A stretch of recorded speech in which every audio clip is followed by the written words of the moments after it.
Welcome, everyone, to this weekly live radio show at KCIW 100.7 FM in lovely, sunny, coastal Brookings, Oregon. This is our second show of the year 2025. Woo-hoo. Thank you for tuning into this week's exciting program of Doc and Jacques. I'm Dr. Gigi, and I'm sitting next to my co-host, San Francisco Jacques. What's up, Bagel Boy? Bagel Boy. This is foreshadowing. Okay, well. Better than the Michelin Man, I'm just saying. That's true. Oh, my gosh.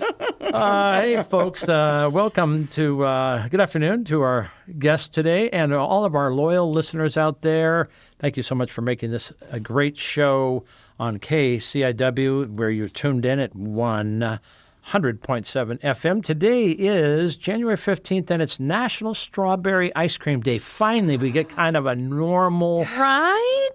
Although, wait a minute, they're not producing strawberries this time of year. Not right now. I don't know who says it, but guess what? It's also National Bagel Day. There's the bagel reference. You call me your bagel boy. Hey, do you know what you call a seagull that flies over a bay? What? A bagel. Okay, I see you're trying to become funny now too, like me. Doctor, what do we have today on MD10? Well, today we will talk a little bit about yeast infections. They make bagels with yeast. Do they not? That is such a great segue. Okay. Thank you, Steve. Steve actually suggested talking about yeast infections and treatments with tannins. Yeah, so that's why I'm talking about this. Do you mean Barry Ross, the wine guy from last week? No. Sorry. Okay, I apologize. Okay. So, what is a yeast infection? A yeast infection is a fungal infection caused by yeast on the skin or mucous membranes. Mucous membranes are basically the skin-like lining inside of our body. Oh, great. Right? So the most common yeast infections in humans are caused by Candida albicans. They have them big time in our neighbors to the north in Canada. Oh, Candida. Candida. What do you use to treat it with? We treat it with nystatin, usually. Nystatin. So, Jacques, what kingdom does the yeast belong to? Animals, plants, protozoa. No, I got it. Mold. The mold. Fungi. Fungi, just like you. Yeah, the fungi. I finally got it right. So, the fungi are neither plant nor animal, or maybe both of them. Oh, they're weird. Yeah, they're a little bit on the weird side. The more known members of the fungi kingdom are what we call mushrooms. Right on. Molds and yeast. And yeast. Oh, you did hear about the Pillsbury Doughboy dying this morning, right? Oh. He died of a yeast infection. Yeah. Finally got some. Oh, that's an old joke. You know, I got a buddy that's a mushroom, and he was at the bar the other day. He goes, I don't get why I can't get a date. I'm a fungi. Yeah, no kidding. Little guy here. All right, what else? Okay, so there's also the ringworm, which... The ringworm is not a worm. The ringworm is also caused by a fungus, which is tinea fungus. And onychomycosis is a toenail fungus. Oh, gross. So never just saying. Never had that. And ringworm is not a worm. Nope, it's a fungus. Oh, bizarre. Shows you how uneducated doctors are. Duh, it looks like a worm to me. Okay. Yeast is a single cell fungus, and we use some of them in baking. I know. Yes, we put them in. Beer brewing. Like in Germany, they had yeast all over their faces. Oh, my gosh. And wine making. Oh, wine too. Yeah. Mm-hmm. What are tannins? So tannins, now let's segue over to the tannins, because Steve asked me to talk about yeast infections cured by tannins. Now, tannins are certain chemicals found in plants, in their bark and skin and seeds and everywhere, really. Okay, cool. So examples of tannins, or how we use them, is tannins from oak trees we use for leather tanning. That's where the word. Wait a minute. They used to tan leather with urine. Tan it. Well, maybe there's. They did. This conversation is just getting better and better. If you didn't have a pot to pee in, you were too correct. Right. Okay. All right. So tannins give some flower colors. Tannins give wine and unripe fruit the astringent taste. I had to look up astringent. Well, it's sour. Astringence is actually defined as pulling together tissue, like when we're talking like this. Oh, when you're going Because- with your mouth puckering up to kiss, yeah? Oh, yeah, so that is the astringent. Are astringents not a part of your daily Astringent. care? Yeah, I thought it was like antiseptic or facial cleansing. routine? Yeah, He asked if cleansing it were astringent. antibiotics. I was not Rubbing alcohol, aware of is the that- word. English is my second language. So, We tannic should tell. acid was tannic acid was found to be the causative agent that prevents citrus green mold. And we all wonder about the citrus green mold, no doubt, right? Never heard of. I know Wait. black mold, but not green mold. Well, that's why I'm making fun of it. So the citrus green mold is part of the fungi, right? The mold thing. Got it. And it is now used as a prototype chemical to develop anti-mold sprays Wow. for other citrus fruits or others. So now there's another little tidbit here. The peel extract of the plant Punica granatum contains cannin that prevents the fruit from rotting, which means it prevents Aspergillus niger. Jackie, what is that? Very important. Oh, wake me up. Oh, sorry. What was it? Okay, that's the black mold that she you were gets so talking mad. about. Yeah, I snore. Oh, she yells at me later. So She doesn't like that. the Aspergillus niger is the black mold that eats up the pomegranate. Pomegranate is the Punica granatum. That was a cute one. We didn't have to snore about that. Oh, that is cute. Seriously. So now this is where my tie together comes in. They tried that thing against Candida albicans, which is our yeast infection, and the growth was also inhibited. So, ta-da! What? Yes, there are some tannins that are active against Candida albicans. Okay. And research is actually underway to find out which tannins work against what pathogens, also some bacteria.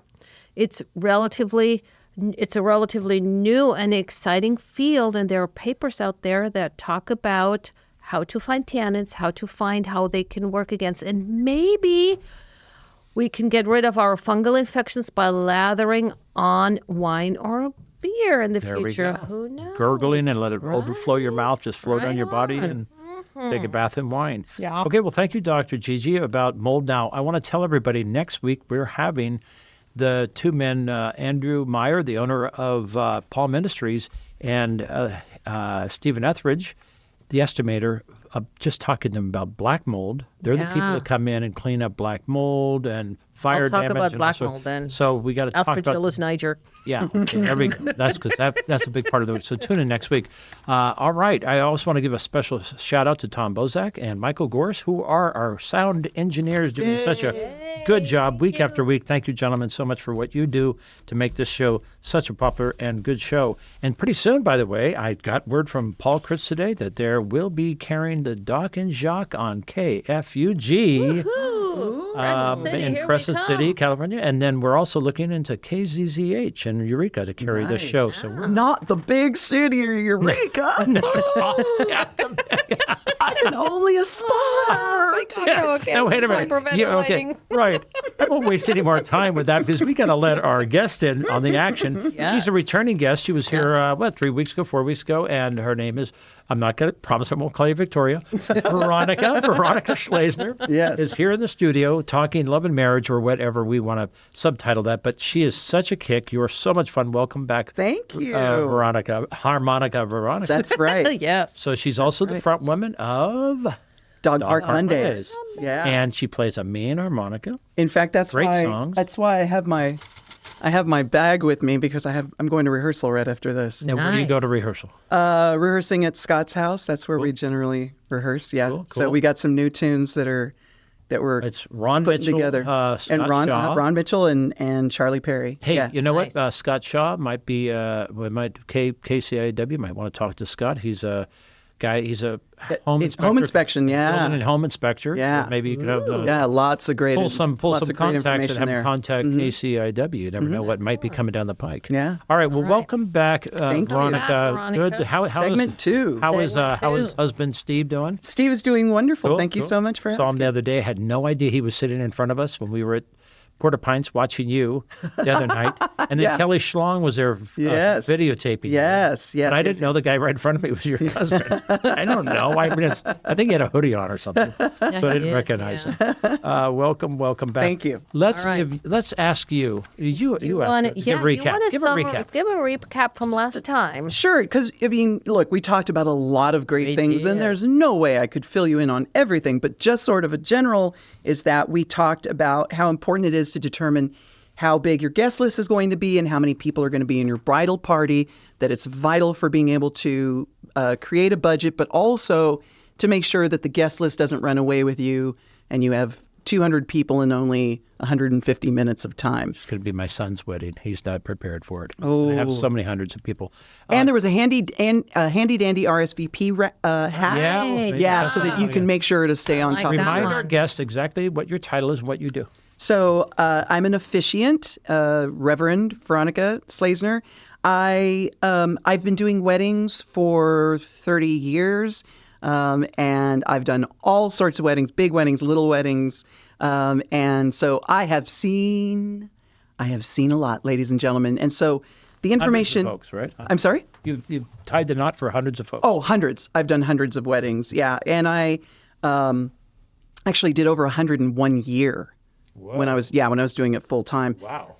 And so the information that I'm sharing with you guys is the same information that I would share with a couple who decide to or are interviewing me to hire me to be their minister for their ceremony. So these are the same things I would talk about with them, the same reminders, suggestions. And again, just to remind everybody, these are suggestions or recommendations. And I will tell you why we do things the way we do. But if your heart is set on whatever, then we will try to make that happen to the best of our ability. So tell us from the beginning, why do couples need to get a license? Well, it's a civil event, so we do want to make sure that it is being recorded and it's, for legal purposes. So who issues those licensees? You'd get that from the county clerk. And just a big caveat, always check with the local county clerk. So generally, as I was doing some research, because I just moved to California a few years ago myself, moved back to California. So I was doing some research and I wasn't familiar with Oregon. So a lot of places it's the where you're from. It's the laws of where you're from that are the ones that dictate what you need to follow. But especially if you're going to go out of state or you're going to go out of the country, absolutely check and make sure what you need to do. So the big thing here is it needs to be done within a certain period of time before the wedding. So schedule that time now before you get busy because you could forget about it. And that's one of those things that cannot fall through the cracks. One of your big rules is it's never too early, right? You could never be, you could really plan as far ahead as you can. Honestly. Yeah, for the whole wedding, absolutely. Yeah. Absolutely. More time is always better. But for the thing is with the wedding licenses, you have to get them either within 90 or 60 days. And so here you are, just speeding along and you're getting all your stuff done and you're hitting your, and if you don't put that in your calendar somewhere that, by X date we should go get this done because the two of you have to go together. It's one of those things you fall and there's no, Wow. Sure it gets done. No, I worked with somebody from China or Tibet or so. Anyway, the only thing that they had to get done is talk to somebody who actually sees if they're compatible or not. There was no any license or anything, but they looked at the stars and this and that, and they have been married for 60 years or so. So it worked out very nicely. Yeah. And we'll talk about destination weddings when we get there, but in a few sessions when we get to that, if you're worried about it, I've done this before. I've married folks in Mexico. I've married folks overseas and stuff. Just get married here. We do a quick ceremony. Do you? Not like the real, just like standing in their living room. Do you? Yes. Here's the license. I sign it. We drop it in the mail and we go get on a plane. Right. And then the big ceremony is there at the site and we do all that. But that way you don't have to mess with any of that. You can. Do they still need to get blood tests for any recessive genes? Okay. So recessive genes being that they're too close. Yeah. Okay. That's what I thought it was for too. Yeah, right? No. It was for STDs. No way. And no, the answer is you do not. It's, as of 2012, you do not need to get blood tests anymore. Yes, I thought it was for recessive genes as well. Right. No, it was for STDs because when this stuff was put together, right, people weren't sleeping with each other beforehand. There was a chance that somebody could get into and then get something that they were not were aware of, and that could possibly keep you from, say, having children in the future, whatever. Yeah. Oh my Although I do, and this is not a side, this is not something, but I did know somebody who, it was a woman married her uncle Oh. in Alabama. It's legal, but you have to. I hear the banjos already. Yeah. What we have here is a failure to communicate. But they had to, one of them had to go through a surgery so that children were not an option. Wow. That was the only way that they were able to. So Okay. remind us, other than I know I'm a super talented dude, STD, but STD is sexually transmitted diseases, right? Okay. And that's what it was initially. That was what it's Oh, initially wow. for. But yeah, nope, not. So no, you don't have to. You don't have to schedule those anymore. You don't. Ever since They're 2012, gone. they're gone. They're done. Okay, they're gone. Yep. But you do have And when to you go go get into the, a county clerk or whatever register, they're going to take down your Social Security, your Yes. full name, your birth Yes. name. Yes. Okay, we won't go down there. I think that, they get all that. cool. So now that you have been moved here and we're now in Oregon, are there different rules that you have noticed or different anything? So Oregon, you can pick up your license 60 days before. California, you can pick it up 90 days before. And there's no waiting period. Back when I was doing ceremonies here, when I was in California, before I moved out, when I was doing ceremonies, you had a waiting period, and they don't have that anymore. So they still have it in Texas. They There's still have a waiting period. Do you have to wait 3 to make days. sure that you're going to change your mind at the last minute? I guess You want to be but married. but it's so silly because like if you're in the military, you could write to somebody to have that. So it could be avoided if you wanted to. It was really dumb, the whole 3-day thing. Yeah. So if you were having a wedding, it's like you better not wait. Don't wait until Friday I know to this go is pick it up. out of the thing, but is this expensive? Why are people running over to Vegas and Tahoe and places like this to get married? Why? So Vegas became very popular for the quickie wedding back when most states required, and that would include Reno and Tahoe, because most states, Nevada didn't require the blood test and it didn't require the waiting period, and almost every other state did. So especially on the West Coast, it became a mecca for places to go and get married quickly, not have to go through all the rigmarole. So what happened was a very big wedding industry built there of all these. But let me just tell you this, and this is so funny that you asked about this because I got married in Vegas. I did. I had gotten engaged. I was very young. I'd gotten engaged, but it was going to be a year and a half. So we just decided, screw that. We're going to go, not tell anybody, but we're going to go so we can start, signing up for the insurance and do all that stuff. Okay. So I'm just telling you right now, unless you guys have been together forever and you really don't care and you think this is just kind of funny, and we would have just gone down to the courthouse and done it. Don't do it.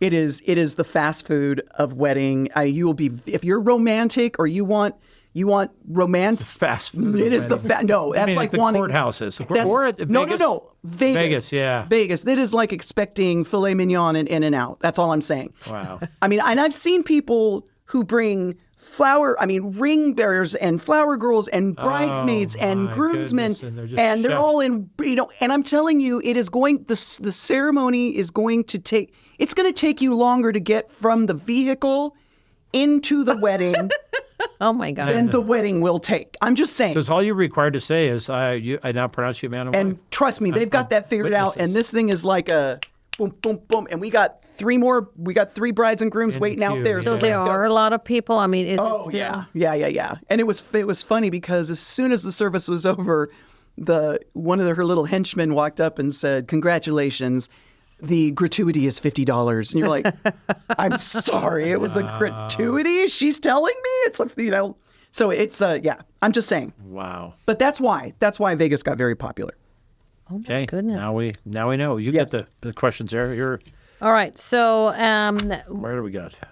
what happens if somebody marries a long time ago and they kind of forgot where they got married? We had a family member kind I of told him the search. story. Yeah, ahead of time, Yeah, I told it before the show. though. nephew. So, Yeah. Moving to Philippines. he wanted. He didn't really remember. He thought he was in this washabu or whatever. Yeah, 1982, way back A when. long time ago, and he thought he was divorced. And anyway, it was available. forever. It took forever, and of course, it costed some money, not too much. But that was before computers, actually. Right, 82. So, and he still got it. I mean, it was still recorded somewhere or something. Oh, yeah. So, how is that handled? I mean, the thing is, and Jacques brought up a good point. Like, who's gonna stop me if I lie? Well, you're right. I mean, and that's true, and that's how some people get away Right, with yeah. having completely different life things. Right? Right, and so the second he's got a wedding- whole family in another state. And the right? second one is actually not legal because it was Correct. done under a lie. and that's right? bigamy, and that's Yeah. like fraud. That's illegal, and all of those Bigamy things. is So- not a good one anymore. Although isn't that kind of passe? But well, it still ain't around. cool if you're the person who got bigamized. yeah, so. the bigamized. I got bigamized last night. But what we would expect is that the county, that the clerk would pick that, or would catch that, or they would find that. But if they don't, the only thing I can do is I have to have we have a saying, no ticket, no laundry. If you don't have that license, I cannot perform this ceremony. So you can give me a sob story, but if you don't have it, I left it in the thing, whatever. It's back to the person who gives the licenses at the courthouse. If they miss it, then that's not up to And now you. we're bringing on the day of the wedding. They're just over. You sign you've signed a piece of paper at that point in Oregon, and then you turn it in, or you give it to the newlyweds and say you got 10 days. In Oregon, I know it's 10 days. Yeah, no, I'm actually required. I'm required as the person who signs it. I'm required to mail Wow, that I in. didn't know that. That's So And yes, and yeah, I mean, what I just turn around. I already have the stamp. I'm already like, there it goes, off it goes. So I don't have to mess with it because I would hate for something like that to happen. But yeah. and But it just can get that- still be within, isn't it? It was before, within 3 days, you can annul it without any trouble. You just say, never mind, I didn't mean it. the that end of it, you're going to have to ask somebody else. I only deal with getting there. That part of it, you're going to have to ask somebody else. But yeah, I would imagine something like that. Wow. No takesies, backsies. no takesies, backsies. You're committed to it. So now the wedding is. You've conducted short weddings. You've conducted longer weddings. You always, as you mentioned last segment one, it's up to the people. You're obedient to them. You could give them lots of suggestions based on your experience. Absolutely. But ultimately, the people are going to pick it. Absolutely. Suggestions and recommendations, that's the best that I can do. But at the end of the day, if what you want is what you want, that's, But you're going to be ready to officiate. Correct. So you're an officiant. So I'm in, for the purposes of our conversation over the next few segments, I thought it'd just be easier if we use the umbrella term of officiant to include anybody who can do. So if we look at it like a spectrum of different people who can, so you've got on one end, you've got priests and rabbis, and then you have, say, ministers that I'm going to refer to. That's like a Baptist minister, a Presbyterian, Methodist, any of that sort of thing. And then you would have officiants like me, who are also considered ministers, but officiants like me, who that's all I do. I'm not doing, well, I do baptisms and stuff, but I'm special. Anyway, so that's like, right, I'm an officiant. And then you have government officials, like a justice of the peace, a mayor, a captain of a boat. How about a governor? Judge, a governor. Can a president marry people? Can a captain. president marry? I bet a president. Sure. Captain of Why a ship not? can. Sure. Right? A captain of a ship can. A Yeah, cruise captain ship. of a ship, sure. Yeah, Ah. right? So any of those folks can, take care of that, sign that. And so let's start with the priests and rabbis. These are the folks who are going to have the least amount of flexibility for you. Generally, if I decide, I really absolutely want to get married at St. Pancratius, right? Then I'm kind of beholden. I went to school there. And so I'm beholden to whatever they're going to give me, whatever priest is available. And I don't really have a say. If they say, like, for example, I have a friend who got married at a cathedral in San Francisco, and they told her no décolletage. That means you have to wear high-necked dress. Okay, things like that. Yeah. So the thing that's important to remember with that is, if you're interested, and that goes for whether it's a synagogue, it's a church, a Lutheran church, a Methodist church, a Catholic church, any of those things, keep in mind there's probably counseling that's going to be required, and that could be one-on-one counseling, or it could be a course that you have to take over a number of weeks, or it could be both. And sometimes those courses are filled. Sometimes they only have so many spots. And if you're deciding you got engaged in December, you're deciding, I want to get married in March.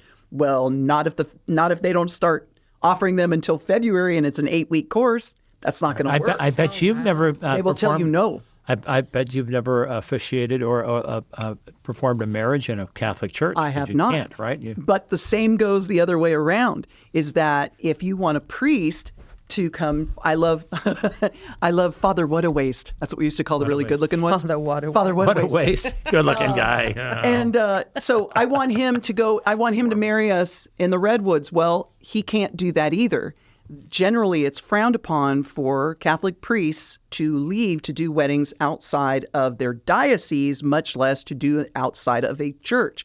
So when you do see that happen, I will bet you dollars to donuts that priest is related to somebody and he told his diocese, well, I'm going to my nephew's wedding. But he didn't mention he's doing the wedding. Yeah. So if you want, and then the same thing with the pastors, the ministers like Presbyterian Baptists, and that sort of, some of them have flexibility and some of them do not. Some of them are, they know that people are coming because they have this cute little cottage chapel built in 1790 that everybody wants to get married in, but nobody wants to be a member, and they're not down with that. They'll make you be a member or require that you be a member for. Yeah. I know there was this beautiful church in Austin that overlooked Lake Travis that started doing that. They were like, nope, you can't. You have to be here for a year before we'll even entertain the idea of scheduling and so on. They charge, right? I mean, well, of course, but they don't want you. Now we're talking about religious places, not right. Okay. So we're talking more about churches and synagogues, and not so much. I mean, hey, look, any venue is going to go, hey, come on down, we love you, come on. Right on. No, other churches that say we don't marry divorced people. Like if somebody's divorced, you cannot marry again. Is that still an issue?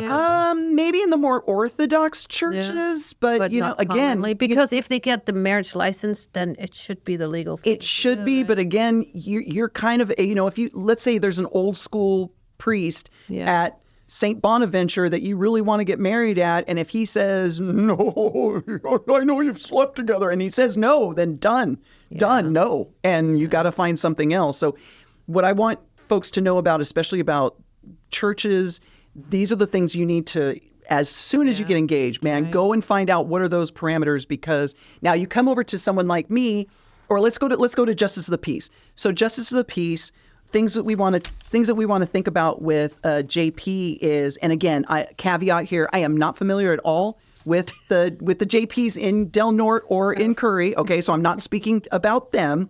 All right. But if you want to go to their office, you want to go sit, just flip the page. Yeah. No, he's looking for. No, I'm looking for. We're almost at the halfway point. We got a break here. So if you want to have them come to your place, right? If you just want to go to their office, go to the courthouse, and they're going to do it, fine, whatever. But if you want them to come to you, and we're going to get married on this property or whatever, so you want to find out, are they going to be able to travel? Will they travel? Can you change the ceremony? And how many ceremonies do they perform in a single day? Because if it's more than 3, red flag. That's right. How often you start your appointments at 8:00 in the morning, you're on time. By 11, we're 15, 20 minutes behind? I hope not. And then and then you have someone like me, an officiant, who I don't have strings. I'm not bound by, somebody telling me what to do. My motto is have vows will travel. So I go wherever you want. How cool. And I have freedom to perform any kind of ceremony you want. I allow you to make whatever changes. I'm married to my husband, not my ceremonies. And for example, I did unions. They called them unions before same-sex marriage became ratified. I was doing unions because I felt they needed to have. At that point, we're going to have to break because, folks, we are already at the mid-break. We are already halfway through this show. We are going to get back with Veronica Schlesener and to find out more. Some of the questions are great because what are the most important questions we need to ask an officiant? Oh, we'll get back to that in just a minute. You are tuned in to the Doc and Jacques live radio show broadcasting from the KCIW 100.7 FM studios in lovely Brookings, Oregon. A special shout out at this point to our major supporters that make this station tick and pay our bills and bring this kind of programming, diverse programming to you 24/7. And those major supporters are now, we got some good lists. We got Advanced Airlines. Yes. Advanced Airlines flying in and out of Crescent City. Yeah, good supporters. We got Remax Coast and Country with Brett and Marie Curtis. Yeah. We got the Curry County Chamber of Commerce, and that is Michelle. Hello, Buford. Chamber of Commerce. There we go. We got Doc Bellardi, Crescent Land title. There's only one Doc Bellardi. He's Doc, a character. I love Doc. Doc. Doc? He's a cool guy. Do you know he went to high school with Philip? He did. That's right. They went to high school together. Down in Alameda. Philip walked into the office with Steve. They went to talk about something, and he hasn't seen him. 60 years hasn't seen him. And just looked up and goes, "Hey, we went to high school together." Whoa. What? Well, Doc Bellardi sounds like Trump. When you speak to him, people think he's Trump on the phone. If he calls you, I think it's Trump talking to you. Anyways, we got the Harbor Commissioner, Dan Schmidt, and his wife, Phyllis. Thank you so much. Yay. We have Dr. Gigi Reed and myself. Thank you very much, folks. Thank you very much. We got the Crescent Harbor Art Gallery in Crescent City and the new revitalized Crescent City Harbor and reimagined. We got Tsunami Lanes Bowling Center. That was renovated with Cynthia. Yeah, right. Paronto, right? We got Nick and Lisa Rail. Thank you, Nick and Lisa, with your PPA. You're coming next year. It breaks ground for the Partnership for the Performing Arts, the new $50 million event center. Oh, my gosh. That's going to be so cool. Where the tennis courts are now at the Del Norte High School in the north of town. And then you got the south part of town with the Crescent City. Crescent City is moving. And finally, we have a new one, and it might be your future. No, I'm not. She's telling me not to say it. That's Chetco. Fine of you to say. Dr. Pollock, Dr. J. Ruchita, and all the rest of the gang at Chetco Medical Center and Aesthetics here in Brookings Harbor. Right. So thank you for those solid supporters and for you getting involved. You too could get involved, though there's a waiting list now. Yep. And I could tell you that at a later point, or you could reach out to me by going to Jacques Kepner, Kep, as in Paul, Ner, on Facebook and friend me, and I could tell you lots more. Okay, let's get back to We're going to get back to Veronica Schlesener right now.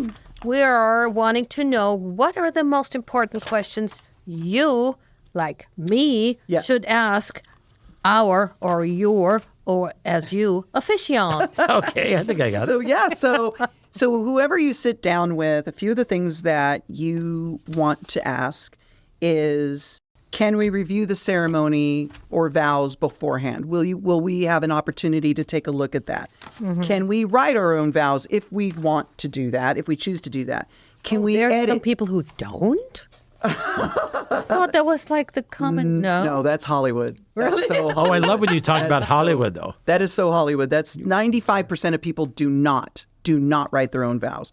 So can we edit or revise the ceremony? Because if there's something in the ceremony that isn't who you are, the important thing is it should sound like you, because everyone who's sitting in that place thinks that whatever they're hearing is you, that you approved it, you said it, that's how you feel.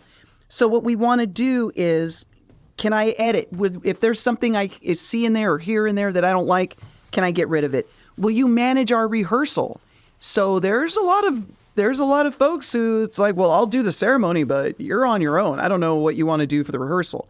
I, for example, will run the rehearsal for you. And that's what we're going to talk about in an upcoming segment as well. And then also, what time do you get there the day of? And how many ceremonies, as we said before, how many ceremonies do you do in a day? if somebody says, well, I got 6 ceremonies, so I'll get there when I get there, don't worry about it, right? I mean, that's kind of a bit of a red flag. Okay, so the people that are going to come to you are going to be, okay, I'm assuming they're young. Majority of them are young, maybe haven't, although you're doing a lot of second times around, second and third times. Have you ever married anybody like for the 5th or 6th time? No. Not yourself, but... No, I don't think I've gone that far, but 3? I'll tell you, I'd appreciate how Gullible? Some people are to marry that same person? no, the opposite of pessimistic just went out of my mind. Optimistic. I appreciate the optimism. My God, it went right out of my brain. Because they're going to come to you, like my son. I don't think he's talking. I think they're planning it all themselves based upon what my daughter and my other son have told them about what they learned from their experience. And that's why that's where this whole conversation came from, because when the couple would finally sit down with me, I'd go, and have you thought about this? So for example, next week, I'm going to give you lots of things to think about when you're talking about vendors, like how do I hire photographers and videographers and the DJ or a band, and I'm not going to tell you what to do. I'm just going to give you some ideas on what basically what to ask for, what you should be asking, what you should you're be asking for. Now, let's pretend we're at the wedding. What services do you, as the officiant, what are you special person, provide for the couple? Yeah, what I've always done is I get there about 30 minutes ahead of time. The first thing I always is go check on the bride. Yeah. I want to see the vibe. I want to see if she's eaten. I want to see I don't need anybody timber. I don't need that. So I want to make sure she's eaten. I want to make sure she's okay. She's, are there any issues? Are there any challenges? Did something come up? I just saw him yesterday at the rehearsal. So has anything come up since then? Then I go check on the groom. Same thing. Vibe. Have you eaten?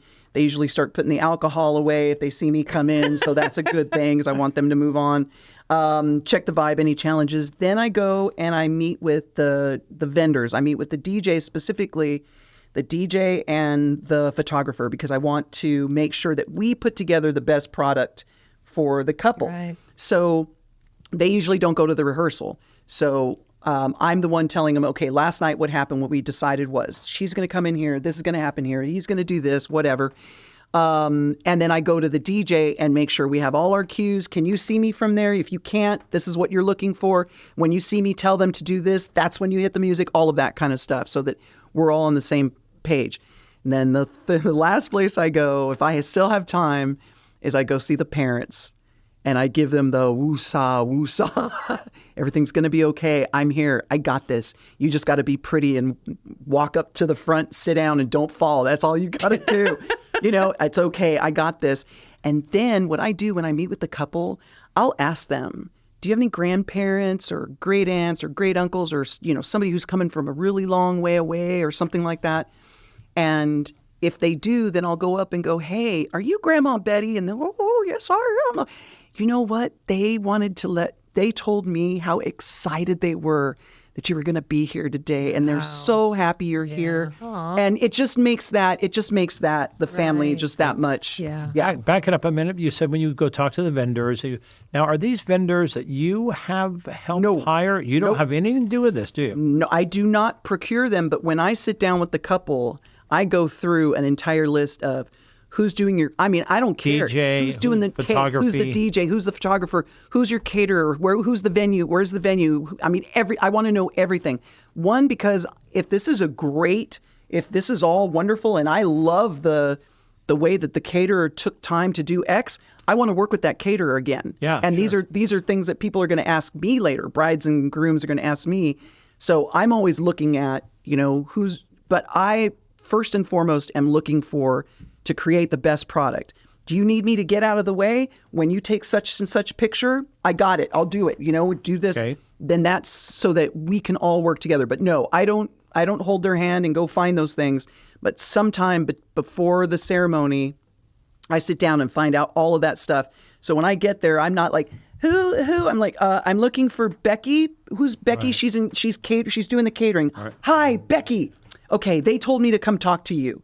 And this is when we're going to serve the cake. So you can start having that ready, but because I also coordinate the reception. Well, back it up one more step. Again, we touched on this the last in segment 101, and that is beforehand, you have that rehearsal dinner. Of course, you're involved with the rehearsal. And we're going to have a segment on the rehearsal. Okay, so I'm going to ahead of myself, but darn it, I was going to be really good. But we talked about that before. Okay, back down. Yeah, we're going to talk. What were you going to ask? Do you need a blood test? No, gosh, stop. No, about how we rehearsals and how I thought it was very funny about how you mentioned on a rehearsal dinner, like the kids, the ring bearer and the flower girl can be just perfect, and then the day of the wedding, it just we talked about that last time. Yeah. The axiom is the performance at the rehearsal is not an indicator of the behavior at the day of, and so it's just about staying real flexible because they can be fantastic at the rehearsal and suck at the wedding. Or they can suck at the rehearsal and they put that special little suit on and they go, oh yeah, I got this. And they're wonderful. So it's just, you got to be flexible. I don't care if you spend $150 on the dress or the little suit. Doesn't matter. We're not. And what is your age suggestion? You highly do not want kids under 3? Under 3. Under 3. Five or older is better. It's kind of like, think of it like the Disneyland rule, right? Like I want the kid to be able to appreciate it. Let's take them when they can actually. Yeah, my twin sister and I, we were flower girls a couple of times. Do you remember? No, but sort of. Yeah. I mean, we were little. Yeah. But it was cute. 2 little girls, right? Identical twin. Two identical Now, did anybody ever, you were ready to perform, to officiate, and then somebody said, no, thank you, I'm backing out? That is one of the few I have not. Oh, good. I have not had that, and I have not had if anybody has a reason why these two should not be. Oh, somebody raised their hand? And somebody have something. I have not had that one either. I haven't had that one. I did have one where the woman had to cancel because she said her fiance pulled the truck up, put everything in a truck, and left her nothing while she was at work. Wow. Oh, Yeah. MG. Yeah. My ex showed up 2 hours late when we got married. 2 hours late to the Methodist preacher. I mean, that's real? Real? Yeah. 2 hours. 2 hours and 10 minutes. People got up and left. I would have left. The officiant, I would have left. I had a ceremony once where it was at their house, and we're 10 minutes, 20 minutes, 30 minutes, and there's still no bride. And I'm like, I'm sorry, is she in there? Is she then? And the poor groom is like about to have a seizure because he's so nervous. Mm-hmm. And I'm like, is she in there? They're like, yeah. And I just go, excuse me. And I just open the door, and she is sitting on the bed, smoking a cigarette, watching TV. Wow. Forgetting time or what? And I walked in, I said, are we not doing this? Because if we're not doing this, I have other weddings to get to. And she went, no, we're doing this, and puts out her cigarette. Putting out the cigarette. Comes out 2 seconds There's an ashtray later. right over there. Oh, my gosh. Yeah. So before we talked about some vows and that people don't necessarily make their own vows, and that's just Hollywood, but how important are vows? Okay, so and maybe I'm, look, it's okay. Maybe I'm biased, right? Because I'm the one, this is what I do. This is my bread and butter. I work on vows. This is, but whatever's said at your wedding is a representation of who you are. Mm-hmm. So you want to be you want to choose wisely because, like I said before, people are going to think that this is what you agreed to. This is what you said. I kind of like the analogy of getting an interior design decorator. Now, you could just say, here's the money, make me something pretty. Yeah. Or you could get involved and say, I like this color better than that color. Mm-hmm. Yes, I like that furniture. That not so much, right? And you get both ways, you're going to end up with something beautiful, but it's going to mean a lot more to you if you put that input. So what I generally suggest when I meet with the couple, part of what we do is I read the ceremony. I figure out which type of ceremony, because I've got a couple different ones, figure out what kind of, where their vibe is. And then I read it to them because I want them to experience it the same way their guests will. And if something goes, oh, that's not us. Oh my God, that's not us. then they'll go, hey, tell me right now. I'll cross that line out right now. Or take it home, put it away, grab it in a month, read it out loud. You read it to me. I'll read it to you. Do you have anything like that? Cross out what you want. Add a story. Add something important. Make it yours. And, that's you're going to walk away from that. And the thing is, people come up and they go, oh, that was perfect for them. Oh my gosh, that was exactly them. Oh, that's exactly what you want. You want people to recognize. So they can read it, right? And I guess today, can they pull out their phone and read it on their phone? That's what I suppose so. Remember we went to the wedding? And they pull out their phones, right? To read it's written on your phone, it's funny. right? Your vows. It was so planned, and the vows and everything. And then when you go back, it was so And beautiful. then the phone rang. No, Just joking. No, it was beautiful. Oh, it was so beautiful, and this and that. Oh, yeah, I don't remember anything. The bride and groom, they still don't remember anything, even though they planned. You frowned when we said read it off your phone.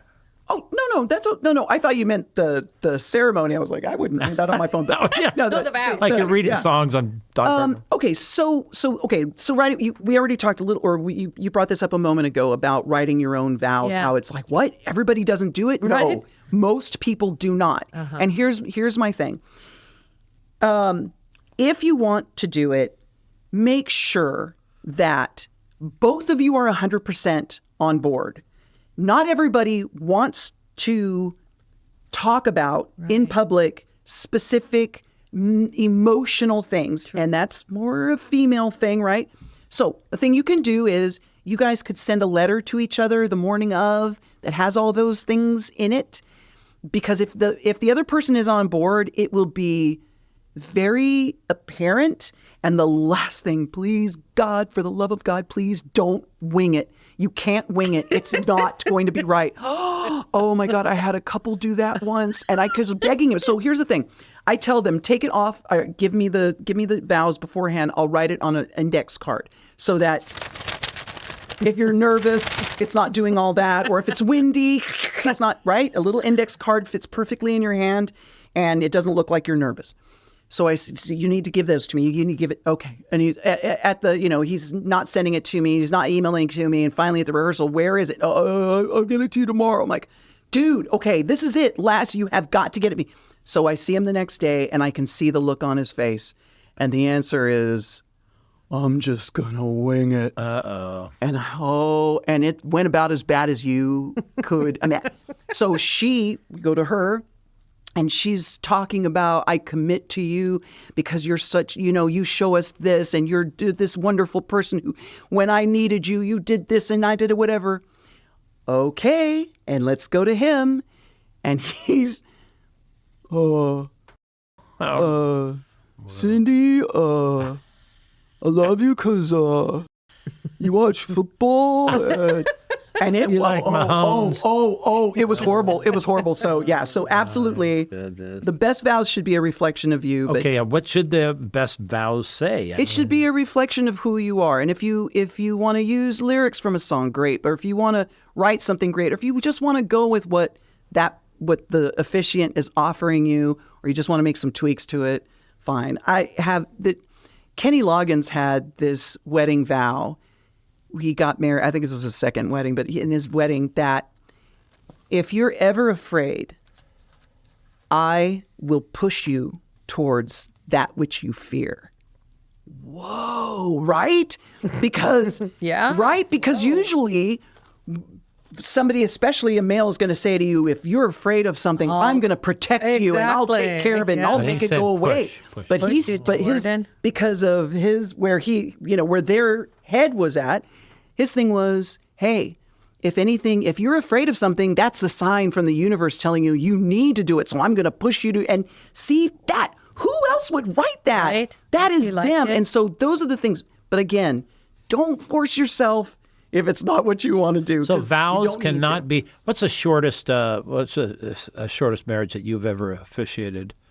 Was it real short, like 5 minutes? Yeah, well, when you do what we call quickie weddings, where somebody just calls you, says, "Hey, I've got a license, and we're standing on, I'm in the redwoods, and can you just come over here and do this real quick?" Then I know nothing about you. I'm just going to show up with the ceremony, read through it, and Put your stamp of approval on it. and sign the thing, and you're good to go. So yeah, probably 5-7 minutes.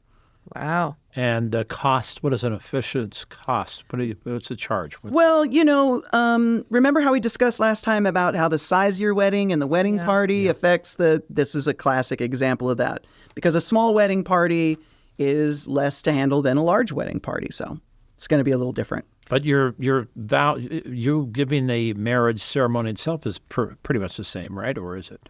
That part, I don't charge for, if you want to change 10 words and this person wants to change whole paragraphs, it's part of the whole thing. Okay. The rehearsal, the being able to customize it, the having me before the wedding, working with your vendors, and also there's another additional service that I offer, which is coordinating the reception, which is where I go with all of your vendors and work with to get your reception to go smoothly. When we talk about the reception.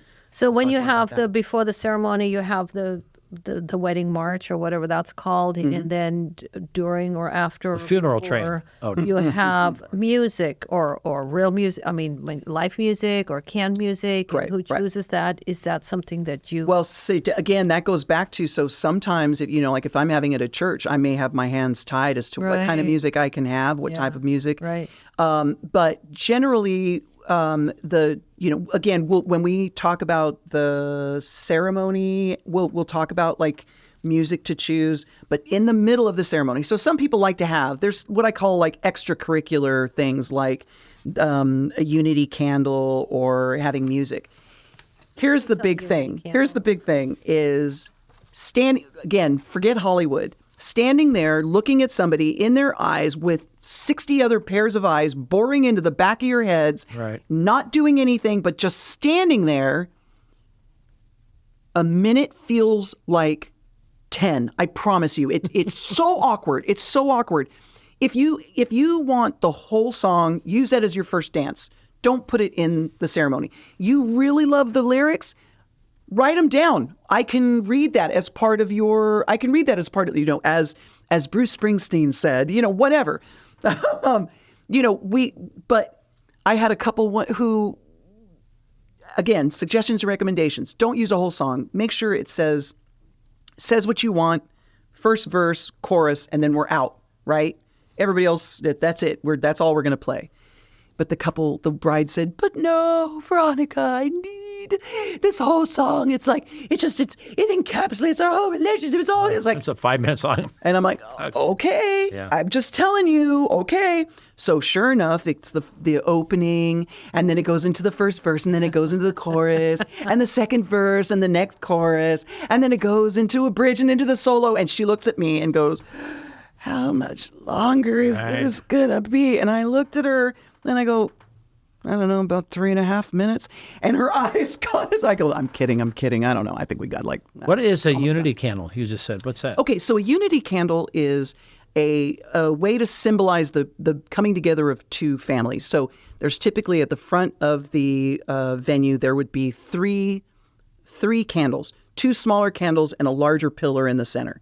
And so what happens when the groom's parents walk in, they light one of the candles on the side, gotcha. Bride light the other one, and then somewhere during the ceremony we talk about that this isn't just these two people, it's the coming together of these two families, and they walk over there, usually songs playing while they do it, they walk over there, they take those 2 pillars, they light the one in the center. And that's the unity. That's the unity candle. Okay, what about breaking wine glasses? Well, hang on a second. With the unity candle, right. I've had couples say, I'm like, okay, so you want a unity candle? Yes. Where are you getting married? On the beach. Wait.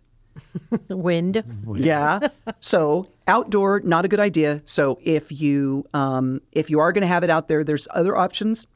For example, I saw a couple who used blue water and red water and then a vase, a clear vase, and the water. When the water hit, it was so dramatic because when the water hit, it changed color. And I even said like, wow, and it matched the girls' dresses. The girls were wearing like burgundy, and it matched. Nice. And I said later, I went, oh, hey, that's kind of handy. You guys did it, and it looked. And the groomsmen were offended because they were like, we stayed up all night trying to get how much blue to how much red to get the color just right. Or you can do colored sand too. That's another one. Colored sand. Breaking wine glasses. What's that? So that's typically. If I do a wedding, maybe one of the persons is Jewish, This is something they've That's always more of a had in Jewish weddings, tradition, yeah. is that you break a glass at the end. Big thing is do not use the glasses that are at a venue, because those are typically commercial glasses, which are built so that they don't break when they drop. And so there's been bad stories. I've heard bad stories of shards going up through shoes. You don't want that. Use a light bulb. It makes this delicious Crunch. pop. There you go. Yeah, when it pops. Okay, we've only got a few minutes left, and I got to say, we haven't got to the point where we had the elephant in the room, which was what happens when the couple is afraid of speaking, or the funny stories. But I don't think we have time to get to those until the next segment 3. Can we talk about the public speaking? Do we have time for that? We have. You If can you Okay. do do it it in 1.5 30 minutes. Okay. So look, we got to get all your information. some people have, that fear of public speaking is greater than even the fear of death. Here's the thing. Do not stop. Do not hold it in. All you have to do is, even if you're saying, I'm moving on to the next line. I'm moving on. So that's what I always try to tell them. They don't have to hear you. You don't have to say it loud enough, but don't stop, because if you stop, the quiet it crunches in on you. is just like gets bigger and bigger. So that's the thing. Just don't let it. Nobody knows you're nervous. Everybody knows you're nervous. You're supposed to be nervous. You're standing up there, but nobody thinks it's crazy. It's energy. It's your adrenaline, right? It's just your adrenaline going crazy. Yep. Lean into it, even if it's only a whisper. We'll go to the next line. Okay, how do people get a hold of Veronica Schlesener? Okay, so you can call me at 541-786-4256. It's on the... There it is. Yeah. 541-786-4256. And how about .com? Yes, revsles@gmail.com. That's REVSCHLES@gmail.com. And you can send me an email there. There we go. And, 541-786-4256. And you can officiate anybody wedding at any time. As long as they have the license. That's right. That's right. Get that license ready. Anywhere, anytime. Next time we're going to talk about vendors. Okay, we will talk about vendors and all sorts of other things on wedding bells, on love and marriage. We have been in the studio with Veronica Schlesener. Thank you for coming in again. You're a impassioned speaker. You do not suffer from the fear of speaking. No, neither do you, sir.